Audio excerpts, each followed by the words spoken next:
প্রতিষ্ঠা লগ্ন থেকে বাংলাদেশ কোস্টগার্ড দেশের সুবিশাল সমুদ্র, উপকূলীয় এবং নদী তীরবর্তী অঞ্চলের নিরাপত্তায় গুরুত্বপূর্ণ অবদান রেখে চলেছে। জেলেদের জীবনমান উন্নয়নের পাশাপাশি অবৈধ আর্টিসানাল ট্রলিং বোটের কার্যক্রম প্রতিরোধে প্রতিনিয়ত নিরলস পরিশ্রম করে যাচ্ছে কোস্টগার্ড। সম্প্রতি কিছু অসাধু মৎস্যজীবী ও ব্যবসায়ী অধিক মুনাফা অর্জনের লক্ষ্যে সরকারি নিষেধ অমান্য করে কাঠের ফিশিং বোটে অবৈধভাবে ট্রলিং সরঞ্জাম সহ ছোট ফাঁসের বেহুন্দি জাল স্থাপন করে আর্টিসানাল ট্রলিং বোটে রূপান্তর করছে। এ ছোট ফাঁসের জালে আটকে পড়ে গভীর ও অগভীর সাগরের রেণু, ডিমলা মাছ এবং মাছের প্রাকৃতিক খাদ্য ক্রমশ ধ্বংস হয়ে যাচ্ছে, যার ফলে বিগত 4 বছরে আশঙ্কাজনকভাবে মাছের প্রজনন কমে গিয়েছে।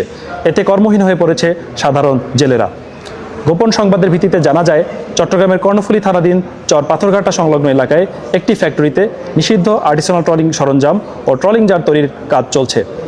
প্রাপ্ত তথ্যের ভিত্তিতে গত 7 জানুয়ারি 2026 তারিখে বুধবার সন্ধ্যা 6টায় কোস্টগার্ড বেস চট্টগ্রাম কর্তৃক উক্ত এলাকায় একটি বিশেষ অভিযান পরিচালনা করা হয়।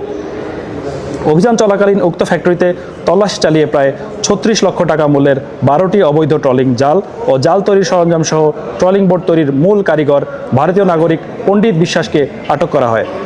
এ সময় আটক হয় 6 জন বাংলাদেশি কারিগর। ট্রলিং জাল তৈরির মূল হোতা ভারতীয় নাগরিক পণ্ডিত বিশ্বাস ভারতের পশ্চিমবঙ্গের দক্ষিণ 24 পরগনা জেলার বাসিন্দা। প্রাথমিক জিজ্ঞাসাবাদে জানা যায়, সে বাংলাদেশে অবস্থানকালে বাংলাদেশি ফিশিং বোটে নিষিদ্ধ আর্টিসানাল ট্রলিং সরঞ্জাম স্থাপন এবং ট্রলিং জাল তৈরির মূল কারিগর হিসেবে কাজ করে। বর্ণিত ভারতীয় নাগরিক সর্বশেষ 27 নভেম্বর 2025 তারিখে বাংলাদেশে ভ্রমণ ভিসায় আগমন করে। এছাড়াও সে ইতিপূর্বে বহুবার সাতক্ষীরার ভোমরা স্থল বন্দর দিয়ে বাংলাদেশে প্রবেশ করে বরগুনার পাথরঘাটার মাসুম কোম্পানি, চট্টগ্রামের বাঁশখালীতে শুকুর, ইসমাইল ও জাহাঙ্গীর কোম্পানিতে ফিশিং বোটে নিষিদ্ধ ট্রলিং সরঞ্জাম স্থাপন এবং জাল তৈরির কাজে করে আসছে।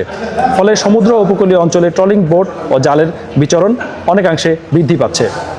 উল্লেখ্য, গত 12 আগস্ট 2025 তারিখ কোস্টগার্ড ও সেনাবাহিনীর যৌথ অভিযানে ভারতীয় নাগরিক পণ্ডিত বিশ্বাসকে আটক করে কারাগারে প্রেরণ করা হয়। কিছু অসাধু ট্রলিং জাল ব্যবসায়ী ও চট্টগ্রামের বাঁশখালী শুকুর কোম্পানি এবং জাহাঙ্গীর কোম্পানির সরাসরি হস্তক্ষেপে খুবই অল্প সময়ের মধ্যে সে কারাগার থেকে জামিনে মুক্তি পায়।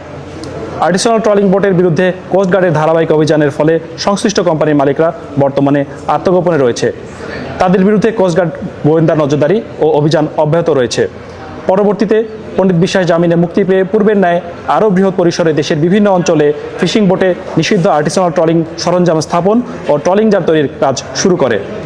জব্দকৃত আলামত ও আটককৃত ব্যক্তিদের পরবর্তী আইনানুগ ব্যবস্থা গ্রহণের কার্যক্রম প্রক্রিয়াধীন। মৎস্য সম্পদ রক্ষায় বাংলাদেশ কোস্টগার্ড ভবিষ্যতেও এ ধরনের অভিযান অব্যাহত রাখবে।